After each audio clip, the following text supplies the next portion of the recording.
بالهداية والتقى بسم الله الرحمن الرحيم.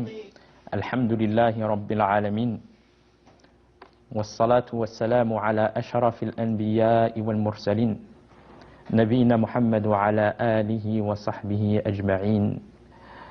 Chers frères, chères sœurs, assalamu alaikum wa rahmatullahi wa barakatuh, et bienvenue dans ce cours d'aujourd'hui où nous continuons dans le chapitre Al-Iman bil Yawm al-Akhir, la croyance au jour de la résurrection. La croyance au jour de la résurrection. Et il n'y a aucun doute de l'arrivée de cette heure-là, et ça fait partie des piliers fondamentaux dans la croyance du musulman, le fait de croire en cela. Et l'heure est proche, comme Allah subhanahu wa ta'ala il dit dans le verset يَسْأَلُكَ النَّاسُ عَنِ السَّاعَةِ قُلْ إِنَّمَا عِلْمُهَا عِنْدَ اللَّهِ وَمَا يُدْرِيكَ لَعَلَّ السَّاعَةَ تَكُونُ قَرِيبًا. Les hommes s'interrogent au sujet de l'heure, et qu'en sais-tu? Il se peut que l'heure soit proche.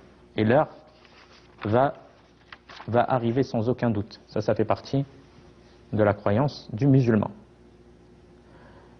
Et parmi les signes de l'approche de l'heure de la résurrection, comme on a vu au dernier cours, l'apparition de l'Antéchrist, Al-Masih al-Dajjal, qu'Allah nous en préserve, qui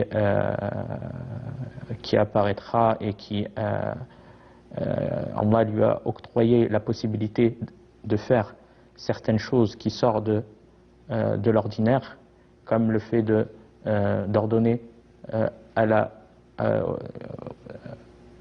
la pluie de tomber au ciel, à la pluie de tomber et que la pluie tombe, et aussi le fait d'ordonner aux plantes de pousser et que les plantes poussent, et autre chose parmi ce qui a été rapporté sur le concernant. Et le fait qu'il prétende que c'est lui le Seigneur de l'univers, bien sûr, et qu'il va se déplacer, il n'y a pas un endroit sur terre sans qu'il n'y pénètre, à part la Mecque et Médine. Bien sûr, les gens qui sont là-bas, les personnes mauvaises, sortiront, eux, pour le rejoindre. Et il demeurera sur terre 40 jours. Une journée qui est longue comme une année, et une journée, comme il a été rapporté, qui est longue comme un mois, et une journée qui est longue comme une semaine, et le reste des jours comme les nôtres. Et c'est pour ça que le prophète, alayhi salatu wa salam, il nous a demandé, il nous a enseigné une invocation qui est importante à tout croyant et toute croyante d'apprendre et de réciter. Cette invocation, c'est Allahumma, oh Allah, Allahumma inni a'udhu bika min 'adhabi jahannam.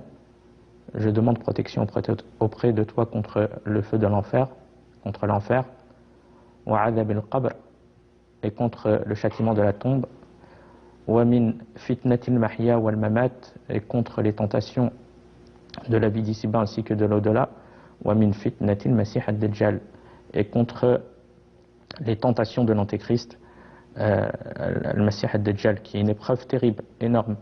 Il n'y a pas une communauté sans qu'elle n'ait mis en garde contre, il n'y a pas un messager sans qu'il n'ait mis en garde contre l'Antéchrist. Et celui qui a mis le plus en garde contre lui, c'est le prophète alayhi salatu wassalam, vu que c'est lui qui est le plus proche de sa sortie, alayhi salatu wassalam. Et le musulman, il se doit de demander protection auprès d'Allah Azza wa Jal contre ce grand menteur. Puis par la suite, parmi les signes qui vont venir l'un après l'autre, on a la descente de Jésus, fils de Marie, alayhi salam. Et ça fait partie des grands signes. C'est pour ça qu'Allah subhanahu wa ta'ala il dit wa innahu la'ilmun lis-sa'a. La descente de Jésus, alayhi salam, sera un signe de l'avènement imminent de l'heure. Sera un signe de l'avènement imminent de l'heure. Donc il va descendre, comme il a été rapporté, à l'endroit du minaret blanc, à l'est de Damas. lors de la prière de l'aube. Il va prier en groupe, avec les croyants en groupe, et celui qui dirigera la prière, comme il a été rapporté, c'est Al-Mahdi, qui voudra le mettre en avant pour diriger la prière, mais il restera derrière lui, il suivra la prière derrière lui. Puis, par la suite, il ira pour aller chercher l'Antéchrist, Al-Masih al-Dajjal, afin de le tuer en Palestine. Il se trouvera en Palestine, dans un village. L'endroit se nomme Bab al-Lud, en Palestine. Bien sûr, Isa alayhi salam, quand il va descendre, parce que ça fait partie de la croyance du musulman, le fait que Isa alayhi salam, il va descendre à la fin des temps, et il va appliquer la législation de Mohammed alayhi salatu wassalam. Car le dernier des messagers, le sceau des prophètes, c'est Mohammed sallallahu alayhi wa sallam. Et même dans un autre hadith, le prophète sallallahu alayhi wa sallam, il a dit, si Moïse alayhi salam, il était vivant, il n'aurait que suivi sa législation. Il l'aurait suivi. Il aurait suivi le prophète. Il lui aurait été obligatoire de suivre le prophète Mohammed sallallahu alayhi wa sallam, car c'est le dernier des messagers. Bien sûr, il y a beaucoup de choses qui ont été dites, des fausses croyances, et qui ont été prises par les chrétiens et autres concernant Isa, où nous souhaitons mettre un récapitulatif sur cela. C'est que Isa, c'est un messager et serviteur d'Allah subhanahu wa ta'ala, et non comme il a été dit de lui, que c'est le fils d'Allah, ou que Allah est trois. Tout cela est faux. Tout cela ne fait pas partie de la croyance du musulman. Nous, on croit en l'ensemble des messagers, et on croit sur Isa, comme il a été dit dans le Coran. Et Allah subhanahu wa ta'ala, il dit, لَقَدْ كَفَرَ الَّذِينَ قَالُوا إِنَّ اللَّهَ هُوَ الْمَسِيحُ ابْنُ مَرْيَمَ وقال المسيح يا بني إسرائيل اعبدوا الله ربي وربكم من يشرك بالله فقد حرم الله عليه الجنة ومأواه النار وما للظالمين من أنصار. Par Allah sont mécréants. Donc Allah, il les a jugés mécréants, ceux qui disent ça. Ceux qui disent qu'Allah est le Messie, fils de Marie. Alors que le Messie, qu'est-ce qu'il a dit? Isa, Jésus, qu'est-ce qu'il a dit? Il n'a pas dit cela. Ça, c'est faux. Le Messie Isa, qu'est-ce qu'il a dit? Ô fils d'Israël, les enfants d'Israël, adorez Allah, mon Seigneur, et le vôtre. Adorez Allah, mon Seigneur, et le vôtre. Donc, Isa alayhi salam, Jésus, c'est le messager serviteur d'Allah. Et il était sur le tawhid, l'unicité d'Allah. Et aussi, le fait de croire que Isa alayhi salam, il a été tué et crucifié. Jésus, il a été tué et crucifié. Tout ça aussi, ce sont des croyances erronées. Mais Allah subhanahu wa ta'ala, il a sauvé de ceux qui, le stratagème que les Juifs ont entrepris dans le but de le tuer. Et il a élevé parmi eux, il a élevé Isa, Jésus, au ciel. Ça fait partie de la croyance des gens de la Sunna. Et Allah, il est capable de toute chose, avec son âme et son corps. Comme Allah, il dit dans le Coran, وَقَوْلِهِمْ إِنَّا قَتَلْنَا الْمَسِيحَ عِيسَى بْنَ مَرْيَمَ رَسُولَ اللَّهِ وَمَا قَتَلُوهُ وَمَا صَلَبُوهُ وَلَكِنْ شُبِّهَ لَهُمْ. Et pour avoir dit, nous avons tué le Messie, Jésus, fils de Marie, le messager d'Allah. Or, ils ne l'ont ni tué, ni crucifié. Mais c'est ceux qu'ils ont cru avoir fait. car ils ont été à la recherche de Isa alayhi salam, de Jésus, dans le but de le tuer. Il y a quelqu'un qui a montré là où il se trouvait, et lorsqu'ils l'ont alayhi salam, lorsqu'ils l'ont trouvé, Allah subhanahu wa ta'ala, il a mis la ressemblance de Jésus sur une autre personne. Il a été dit que cette ressemblance, elle a été mise sur une personne qui lui a donné son âme à la place de Jésus, qui était croyant. Ça, c'est ce qu'apporte Cheikh Saleh Al-Fawzan sur le sujet. Et il a été dit, et il aura une grande récompense par rapport à ce qu'il a fait. Où il a été dit que c'est la personne qui a montré l'endroit où se trouvait Isa alayhi salam. C'est sur lui qu'a été mise la ressemblance, et il a été tué et crucifié à la place de Jésus alayhi salam. Mais Jésus, il a été élevé au ciel, ça fait partie de la croyance des gens de la sunna, avec son corps et son âme, comme Allah il dit, bal rafa'ahu Allahu ilay wa kana Allahu azizan hakima. En réalité, Allah l'a élevé vers lui. Allah est puissant et sage. Ce qui prouve aussi qu'Allah fil ulu, il est établi sur son trône, subhanahu wa ta'ala. Ça, c'est une croyance aussi. En réalité, Allah l'a élevé vers lui. Donc, on profite aussi de cela comme croyance que se doit le musulman.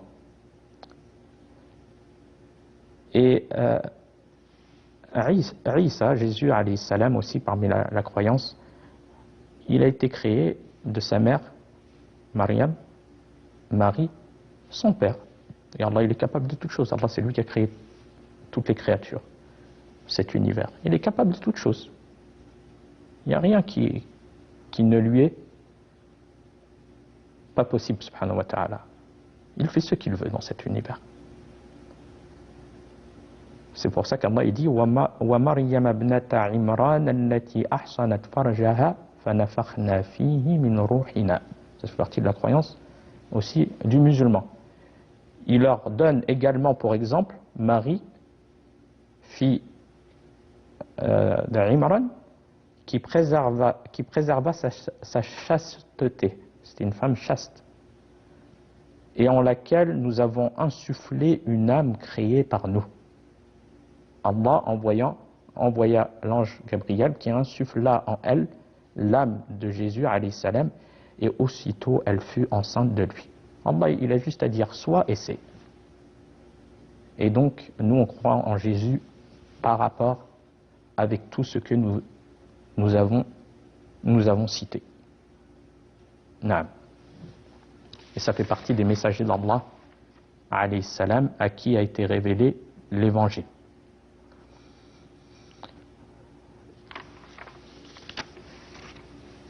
Donc, c'est lui, Isa alayhi salam, c'est lui qui mettra fin à ce grand trouble qui est l'apparition de l'Antéchrist, et qui tuera l'Antéchrist. Et l'islam se propagera à son époque, l'islam avec lequel est venu le prophète Mohammed sallallahu alayhi wa sallam. Et il cassera la croix, il tuera le porc, comme il a été cité dans un hadith du prophète sallallahu alayhi wa sallam, et il mettra fin aussi à l'Antéchrist. Aussi parmi les signes qui viendront aussi par la suite, consécutive, le lever du soleil de son couchant. Ça, c'est un signe. Même les gens qui verront ce signe présent, ils croiront tous. Parce que c'est un signe qui sort de l'ordinaire. Ils croiront tous. Mais il ne leur sera ni profitable le repentir, ni la croyance, ni les œuvres qu'ils œuvront, car ce sont les signes qui montrent qu'ils ont vu la vérité. Ils voient la réalité des choses. Donc c'est plus un examen. Ils voient la vérité. Donc quand l'âme arrive à la gorge, la personne voit la vérité, elle voit l'au-delà. À partir de ce moment-là, le repentir, il n'est plus profitable à la personne. Et aussi quand le soleil va se lever de son couchant. Car c'est Allah subhanahu wa ta'ala qui gère tout cela. Donc les gens, quand ils vont voir ça, ils vont tous croire, mais ils ne leur seront ni profitables le repentir, ni les œuvres pieuses, car ils voient la vérité. Donc il n'y a plus aucun intérêt. Et Allah, il dit concernant cela, dans le Coran, هل ينظرون إلا أن تأتيهم الملائكة أو يأتي بعض آيات ربك يوم يأتي بعض آيات ربك لا ينفع نفسا إيمانها لم تكن آمنت من قبل أو كسبت في إيمانها خيرا. Ils ne font, dans le verset, en traduction rapprochée, ils ne font qu'attendre que les anges viennent prendre leurs âmes, que vienne ton Seigneur au jour de la résurrection, ou que survienne un des signes de ton Seigneur indiquant l'imminence du jour dernier. C'est le signe qu'on vient de citer. Il s'agit du lever du soleil de son couchant, c'est-à-dire depuis l'Occident. Le jour, puis Allah il dit, le jour où un des signes de ton Seigneur surviendra, c'est-à-dire le lever du soleil de son couchant, la foi de ceux qui ne croyaient pas jusque-là ne sera d'aucune utilité. Et le bien ne sera compté qu'à celui qui le pratiquait auparavant. Donc plus aucune utilité, ni au niveau de la foi, ni au niveau des œuvres. Et le prophète sallallahu alayhi wa sallam, il a dit, lorsque le soleil se lèvera de l'Occident, c'est-à-dire du couchant, le cœur de chacun sera scellé par ce qu'il contient et les hommes ne pourront plus œuvrer. Les hommes ne pourront plus. Donc cela fait partie des grands signes de l'approche de l'heure. Des grands signes de l'approche de l'heure. Puis par la suite, le souffle dans la trompe. Le souffle dans la trompe, c'est le souffle de la fin. Le premier souffle, c'est le souffle de la fin de la vie des gens sur terre. Et Israfil, c'est l'ange qu'Allah subhanahu wa ta'ala a chargé de souffler dans la trompe pour la fin de le premier souffle, qui est la fin de le premier souffle, nafratus sa'q, qui est le souffle du foudroiement, et la fin de la vie des gens sur terre, puis nafratul ba'th, qui est le souffle du jour de la résurrection. Et les preuves sur cela, du souffle d'Israfil dans la trompe, l'ange Israfil, sont nombreux, soit dans le Coran ou dans la Sunna. On peut citer quelques versets. Allah subhanahu wa ta'ala, il dit concernant le souffle dans la trompe, قال الله تعالى ونفخ في الصور ذلك يوم الوعيد. Allah il dit, et on soufflera dans la trompe, voilà le jour de la menace. Et Allah subhanahu wa ta'ala il dit dans un autre verset, وَنُفِخَ فِي الصُّورِ فَجَمَعْنَاهُمْ جَمْعًا. Et on soufflera dans la trompe et nous les rassemblerons tous les êtres vivants, du premier de Adam jusqu'au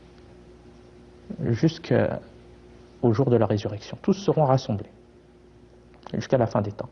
Les hommes, les djinns, les anges et même les animaux. Concernant les animaux, Allah il dit, il n'est point de bête se déplaçant sur terre ou d'oiseaux volant de leurs ailes qui ne forment comme vous des communautés. Nous n'avons rien nommé dans le livre. puis c'est vers leur Seigneur, lui seul, qu'ils seront rassemblés. Même les animaux, subhanallah. Et Allah subhanahu wa ta'ala, il dit, dans un autre verset, concernant le souffle dans la trompe, فَإِذَا نُفِخَ فِي الصُّورِ فَلَا أَنْسَابَ بَيْنَهُمْ. Allah, il dit, puis quand on soufflera dans la trompe, il n'y aura plus de parenté entre eux ce jour-là. Au jour de la résurrection, plus de parenté. Chacun va fuir les gens les plus proches de lui, préoccupés par sa propre situation. Et ce jour qui va effrayer les gens. Un jour énorme. Toute personne, toute la création ressuscitée à un même endroit, avec les animaux autres, nus, incirconcis, pour être jugés. Et chacun a peur de sa destination finale. Tout cela amène les gens à réfléchir, à méditer et sortir de l'insouciance de cette vie matérielle qu'on vit et de se rapprocher du Coran, la lecture du Coran, même en langue française, l'interprétation du sens des versets, de prendre une bonne traduction et d'être en contact avec le Coran, même si la personne ne peut pas le lire en arabe, au moins de le lire l'interprétation, afin de ne pas être insouciant à cette vie après la mort. Car Allah nous a tout décrit. Ainsi de revenir au hadith du prophète sallallahu alayhi wa sallam sur le sujet. Cela, ça pousse à éveiller les cœurs et à œuvrer. Car il n'y a personne qui pourra œuvrer pour toi. C'est la personne qui doit œuvrer pour elle-même. Donc, il nous est important à tous de se préparer pour ce grand événement qui va arriver sans aucun doute. Donc on demande à Allah subhanahu wa ta'ala de nous faciliter ce grand jour et Inch'Allah nous continuerons par la suite des événements de façon résumée, car il y a énormément d'événements et c'est très long. La suite des événements sur le sujet. Wa fil khitam, on demande à Allah subhanahu wa ta'ala de nous faciliter à tous ce grand jour et de nous faire mourir croyants, car il n'y a pas de réussite si c'est le fait de mourir croyant. Et sur ce sur quoi était le prophète Mohammed alayhi salatu wa salam, le sceau des prophètes. هذا والله أعلم وصلى الله على نبينا محمد. بالهداية والتقى وللطريق كي أراه يطير حبنا للدعوة